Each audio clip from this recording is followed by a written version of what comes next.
ফিলিস্তিন রাষ্ট্র প্রতিষ্ঠার প্রশ্নে এবার সরাসরি সমর্থনের কথা জানালো রাশিয়া। মধ্যপ্রাচ্যের দীর্ঘমেয়াদী সংকটের সমাধানে ফিলিস্তিনকে স্বাধীন রাষ্ট্র হিসেবে স্বীকৃতি দেওয়ার প্রয়োজনীয়তা তুলে ধরে ক্রেমলিন বলছে, এই স্বীকৃতি ইসরায়েল ফিলিস্তিন সংকট নিরসনের পথে একটি কার্যকর ধাপ হতে পারে।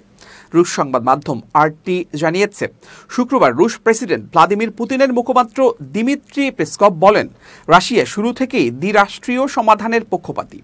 আমরা 1988 সালেই ফিলিস্তিনের স্বাধীনতা ঘোষণাকে স্বীকৃতি দিয়েছিলাম। তিনি আরও বলেন, এই সংকটের শান্তিপূর্ণ সমাধান তখনই সম্ভব যখন জাতিসংঘ নিরাপত্তা পরিষদের প্রস্তাবগুলো পূর্ণভাবে বাস্তবায়িত হবে।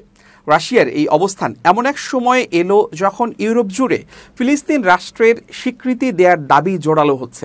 ফরাসি প্রেসিডেন্ট ইমানুয়েল ম্যাক্রো ঘোষণা দিয়েছিলেন, আগামী সেপ্টেম্বরে জাতিসংঘ সাধারণ পরিষদের অধিবেশনে ফ্রান্স আনুষ্ঠানিকভাবে ফিলিস্তিনকে স্বীকৃতি দেবে। একই সঙ্গে ব্রিটেনেও রাজনৈতিক চাপ ক্রমেই বাড়ছে।